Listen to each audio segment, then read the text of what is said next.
back everyone for some more of my Hartlepool United career mode here for FIFA 22. And this is the Season 3 finale, and Hartlepool United will be playing Premier League football next season. And not only are we going to be playing Premier League football next season, but Newcastle will be as well. They got automatic promotion alongside us, which that is kind of the reason. I'm sure a lot of you guys are wondering, Teddy, where was that Newcastle episode you said you were going to do where we played at St. James? And I just figured it would be better to face off against the Magpies at St. James in the Premier League rather than in the Championship. And I've already played them in the Championship, and I just felt it was kind of redundant doing it twice. But Norwich, West Brom, Millwall, Blackburn fight it out for the playoffs. I already know who went through to the Premier League, but I'll show you guys here in a moment. But before we continue on, hope you guys have an awesome day today. Hope you guys doing well. You can see we have a bit of a log jam up front. Two of our players got top two, while two Newcastle players finished third and fourth. It's interesting that Sunset is a Newcastle player on here, because on my Journeyman career mode, he ended up playing for Valencia, which we managed, and he ended up winning a Ballon d'Or. So I'm kind of hoping Newcastle hang on to him here throughout their journey. Hopefully they can stay in the Premier League and not go back down. I mean, the team that they have on that now, there should have been no reason why they should have got relegated to begin with. But you can see we finished well above Newcastle in second, and also well above Norwich in third. Like I said, Norwich, West Brom, Millwall, and Blackburn finishing top six. Sheffield United were actually in the hunt for automatic promotion, but ended up dropping out of the playoff spots entirely. Relegated teams are Luton, Ipswich, and Rotherham. No real surprise there. And I'm just going to show you guys who ended up going up to the Premier League. It is Norwich. They are going to be coming up with this. They end up beating West Brom 1-0. So the Canaries will be playing top flight football once again. Show you the I'm going to show you guys the other tables too, the Premier League and whatnot. FA Cup was won by Manchester United. They beat Wolves 2-1. We started out in 1-3. We beat Scunthorpe 2-0 in round 3. Round 4, we ended up beating Wimbledon 2-1. And we ended up getting eliminated in round of 16 by Aston Villa 3-2, which was a close affair.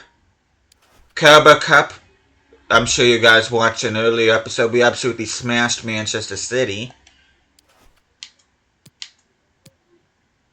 We beat Fleetwood 2-1, start out round 2. I don't think we played in round 1. Oh yeah, we did. We beat Sheffield United 4-2. In round 1, we beat Fleetwood 2-1.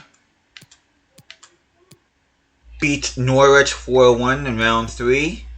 Round of 16, we beat Chelsea 4-3. Quarterfinals, we eliminated Liverpool. Semifinals, we eliminated Tottenham. And then, of course, like we just saw, we won the Carabao Cup, which means we will be playing European football next year. I think we play Europa League. But you see Chelsea smashed Sevilla 4-0 in the Super Cup at the beginning of the season. You probably saw the graphic at the beginning of the episode. Real Madrid did beat Manchester City 2-0 in the Champions League final. Europa League was won by Lyon 2-1 over Wolfsburg. Conference League was won by Villarreal. They ended up beating Napoli 2-0.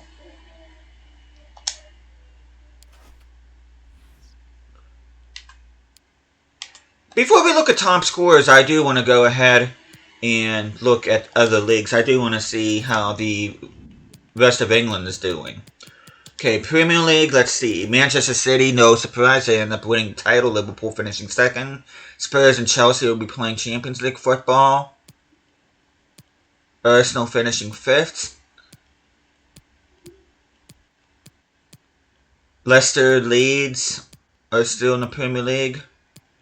Relegated teams are Brentford, Brighton, and Bournemouth. So we will not be facing those three teams in the Premier League next season. It's nice seeing Nottingham Forest survive. I've kind of have a soft... I mean, I've already done a career mode with them in FIFA 22. Sunderland and Burton Albion get promoted to the Championship. Hull, Portsmouth, Peterborough, and Plymouth will compete. Well, they have already decided that, though we won't know until halfway point next year. Walsall, Forest Green, Accrington, and Cambridge getting relegated League 2. League 2, MK Dons, Crewe, Alexandria, and Exeter get automatic promotion. Wimbledon slid down to the playoff spots, and they'll be facing competing with the likes of Bristol, Bradford, and Colchester in League 2. But yeah, I did want to finish this particular career mode by the end of July, but that's not gonna happen. So what I'm gonna end up doing is, for the month of August, I'm gonna take it easier on my content. I'm only gonna be uploading Mondays, Wednesdays, and Fridays, so I'll be uploading this series Mondays, Wednesdays, and Fridays at 7 in the morning Eastern Standard Time until this series is done. But just to take a look at... I'm only going to be showing Championship, FA Cup, and Carabao Cup. You can see Sam Maximer got the most assists. Of course, he's not a Newcastle player in real life anymore. Bauman getting the most assists, which he's at an 81 rating, so he will stay my backup. Or should I say, he will stay my starting goalkeeper when we play in the Premier League next year. I'm going to be very surprised if any of my... Yeah, I didn't think any of my guys were in the FA Cup standings. You can see Hansen finishing with 11 goals. Perez with 7. The two strikers doing exceptionally well. Hansen was also the most assists in the whole plethora of other guys getting assists. Clean sheets. I didn't get any clean sheets. That's kind of surprising.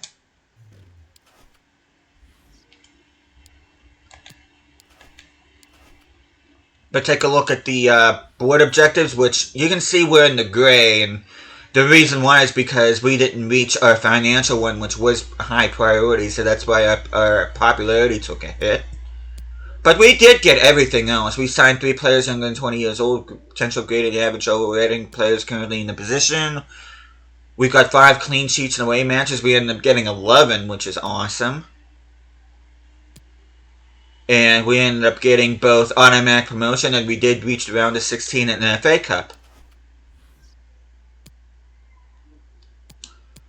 Just to show you guys, chance of budget here real quick, at least the starting chance of budget. The starting chance of budget was 13 million. I'm hoping we get a good chunk of change in the Premier League, though I do have an idea in case we don't. And it is going to be controversial, but I'll discuss that here in a minute. But just to take a look at our youth academy, we got a full squad. See, we literally cannot promote anybody else. So if anybody else, like Ibrahim, he might be asking to get promoted to senior team. I literally cannot promote anybody else into next year. So some of these guys, chances are you're going to be seeing for the last time. But I'm just going to show them off anyway. And if there's anybody in particular you want to look at, you can just go ahead and pause the video.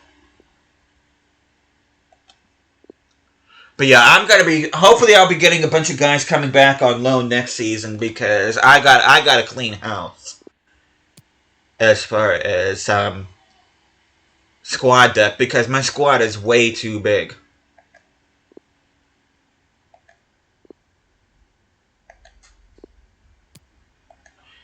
Yeah, if there's anybody that comes back on loan and they don't have any potential, I'm just going to go ahead and transfer list them.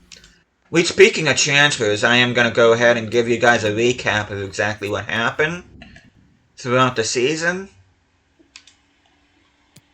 You see all the players we got on the transfer, or should I say on the free agent market. Bunch of these guys, even though I signed them this year, with the exception of Carvalho and maybe Tanane, we'll probably be moving on next year. You can see Roberto's 32, Plantner's 32, Sherrari's 31, Frottingham's 33, Tanane's already 30. Ceballos, I'm thinking about moving him on despite him only being in 26 just because he's just not growing. Mustafi, I'll be moving on from him. You see Hansen, we got, which they didn't show Munoz. Which I ended up getting Santiago Munoz at the the January transfer window. You can see Hansen's already at an 86. I'm almost half tempted to get this Almeida guy once I get my squad down, because I literally can't sign anybody else right now. But you can see Munoz is going out on loan, but I did end up getting him on a free agent market. I don't know why he's not showing up on... Which I already showed you this at the halfway point of the season, so I'm just going to zip past it.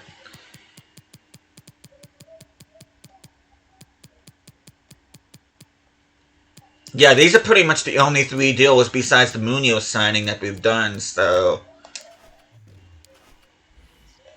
If I take a look at my starting 11, which is looking pretty good, Rivas is shot up to an 82, Perez an 88. The only weak spot is center back, which I will be looking for a new center back. I'm also going to be looking for a new center mid, because Ceballos I'm probably going to end up replacing.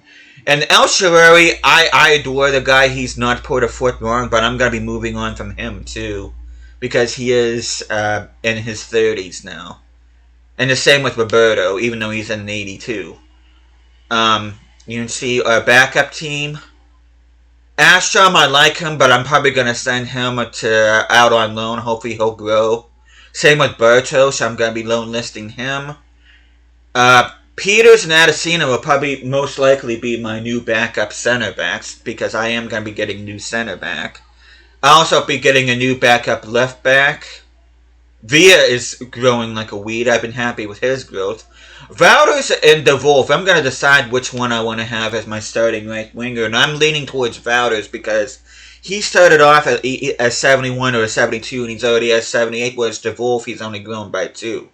So I'm thinking about demoting De Wolf to a backup right wing and have Wouters in as my starting right winger, and then I'll be getting a new starting left winger. And let's see, Hansen's up to an 86, Perez an 88. Let's go to stats. You can see Perez with the most goals, 37 and 13. Grown by 5. Hansen has grown by 5. He's at an 86. And I'm just going to say right now, I'm hoping we get a good amount of money for a transfer budget next season for our team. But it really doesn't matter. I mean, even if we do, I'm thinking about, because like I said, I do want to bring in a new starting center back, a new starting center mid, and a new starting left winger. And the best way for me to fund that is to get rid of one of my strikers, and I am leaning towards Oliver Hansen, because not only is he not as high rated as Perez, but he was whining about game time all season. And he's just too, at an 86 rating, he's just too good to be on the bench. So I'm thinking about, I am thinking about transfer listing. He does have a market value of $92 million. Perez has 109, but I'll be getting a pretty penny for Hansen. So I'm thinking about getting and putting him out on the transfer market. That way I'll get additional funding. And of course I'll be selling Platt and Hurt and Roberto and all those guys. But, yeah, take a look at some of these stats. If there's any particular you want to look at, you can just go ahead and pause the video. El Shaarawy, 15 and 19 through 30 as a left winger. And like I said, I do feel bad about letting him go, but he is 31 years old. If anything, he's going to start to decline next year.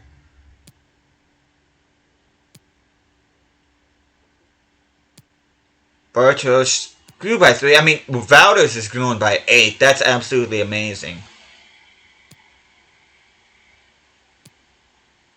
Alvarez, I'll keep him as my starting left back. Hopefully he'll grow a little bit more despite only growing by 1. Ceballos is not growing at all. I'm thinking about just letting him go and see what kind of money I can get for him. Platt and Hurt, I'm going to let him go. Yeah, I'm going to take a look at all these Youth Academy guys. If there's anybody that's not showing... If any of them come back and any of them are not showing any potential, I'm just going to go ahead and let them go.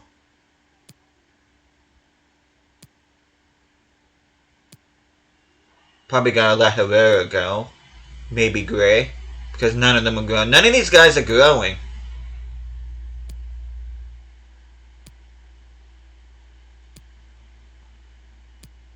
But I am going to have to trim this squad. Because the squad is way too big. Rossetti has already grown by 3. He's at Sassuolo. Munoz has only made the 1 appearance in the FA Cup. He'll be going on loan to Napoli at the beginning of next year. Villa has already grown by 7. When he started off as a 69, he's already at 76.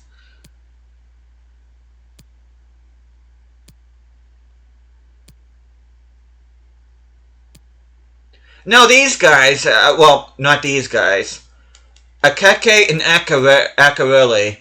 If I do not get a loan offer for them come the end of this season, and if they do not accept a loan offer, I'm going to be transfer listing both these guys despite them having good potential because I'm tired of trying to get these guys out on loan and them not answering. So, and then Okeke, he's the 6'6" guy that I have loan listed that hopefully he'll be going out on loan. You see, Bauman has grown by 5. He is going to be my starting goalkeeper next season. But we're going to go ahead and finish this off by looking at stats. Well, not stats, but player attributes. And in particular you want to look at, you can just go ahead and pause the video. It's going to take him 9 weeks to reach an 82. That's fantastic.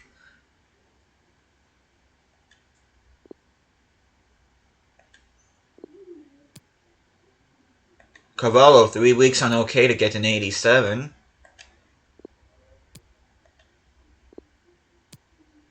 Mustafi, I'll be moving on from him, like I said. De Jong will be going out on loan. Adesina will be dropped to the bench because I'm going to be bringing a new center back. Roberto, not put a foot wrong, but he is 32, and I got to get... Which, I got to show you guys some of the players that I'm actually thinking about bringing in. I gotta remember to do that after this. Pobega, absolutely rock solid center mid. Ceballos gonna take him 10 weeks and go good for him to reach an 81, but I'm thinking about moving him on. He did his job in the championship, but I gotta get somebody better. Tanane, he's 30. Do I want to get a new backup at center attacking mid? I don't know about that one. I know I'm going to keep Rivas, though. I mean, he's grown like a weed like he did in my Journeyman career mode. Wouters, I've been very happy with his growth. De Wolf, he's probably got to be my new backup winger. Munoz, going to be going on loan. Okeke will probably be sold unless he accepts a loan deal somewhere. Hansen, I'm going to sell him despite his overall and his stats. And again, he really didn't put a foot wrong, but this guy's got to be massive in getting myself a good chance for budget next year. And then as you see, there's Perez.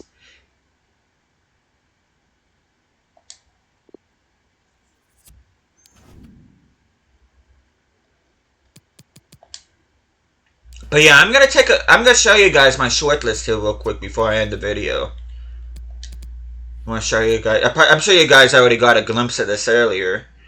But I am looking for a new, because I am gonna be selling Hansen, so I'm gonna be getting a new backup striker. And the guy that I'm looking at is gonna be Matthew Hopper, the American, 77 rated. That's not too terrible, and he does have some upside in this particular FIFA. So, and he's not too low rated where he's going to be useless, but he's not too high rated where hopefully he won't be bitching about game time. Dundar, he's just looking... I'm just going to go ahead and just remove him because he's just too low rated. Mbumo is a guy that I'm looking at that left wing side. He is left footed. He has an 80 rating. He does have some upside. Aochiche is another guy I'm looking at, though he is only 78 rated and he's a left mid, not a winger. And he is right-footed, so I am leaning towards Mbumo towards that left wing side. Ben Godfrey is the guy that I'm looking at. He's only 26 years old. He's 81 rating, but he does have some upside, so hopefully he'll grow for me. He's the guy that I'm looking at as a center back. Luca Bacchio is another guy. I might be looking to... Because I'm probably going to come to think of it, I'm going to be sending Bartos out on loan. And I'm going to be getting rid of El Shaarawy, then I am going to be needing another winger. So Luca Bacchio could definitely fit the bill. He is left-footed. Rashica, 78 rated. He's from Norwich, though I'm probably, to be honest with you, leaning towards Luca Bacchio because this guy is a good FIFA player. Pavlidis, he's 80 rated, 25 years old, though I think I'm going to stick with Harper as my go-to guy,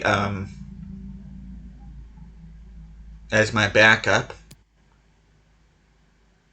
Haraslin, the Slovakian, another guy I'm looking at. Martinelli I have on here, but he's just going to be too... He's just going to be too expensive for me. Although I do like his rating of 84. Kolo Muani was another guy I was looking as a backup striker, but he's already 82 rated, and he's probably going to complain about game time. Ben White, depending on how much I get for Hansen and how much I get for other players, he is going to be a guy that I'm going to be looking at, 84 rating. So if I can't get something done with Godfrey, I'll definitely be looking at Ben White. Konza is another guy that I'm looking at, though he is the same age. Ben White, Konza, and Godfrey are all the same age, so I'll be looking at them, though. I might, depending on how much I get. Even if I get Ben Godfrey, I mean that's better than what I have now in Adesina. Emil Smith-Rowe might be a guy that I'm looking at. I don't know. Again, he's just too expensive. And Tomiyasu is a guy that I'm looking to replace Sergi Roberto. I might end up doing a swap deal with Arsenal if they're willing to entertain it. He has an 84 rating.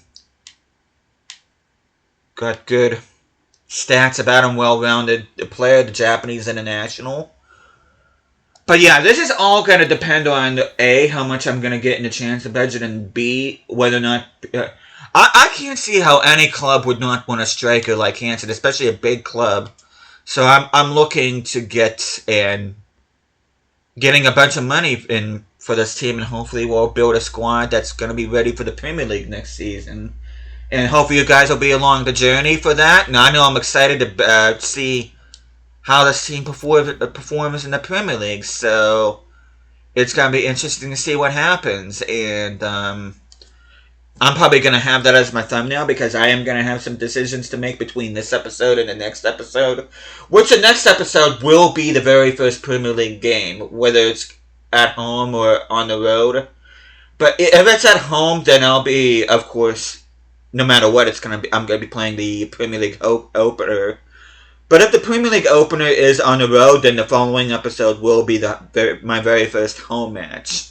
And of course, I'll be playing Newcastle at St. James at some point in the Premier League as well. So, and also, I'll be playing Europa League as well, so I'll be featuring at least a game of that. So, hope you guys are looking forward to that. I know I'm looking forward to seeing how this team does in the Premier League. It should be rather exciting. But I will end things here. Thank you guys so much for watching this. Hope you guys are enjoying the series so far. And I'll be seeing you guys again next time.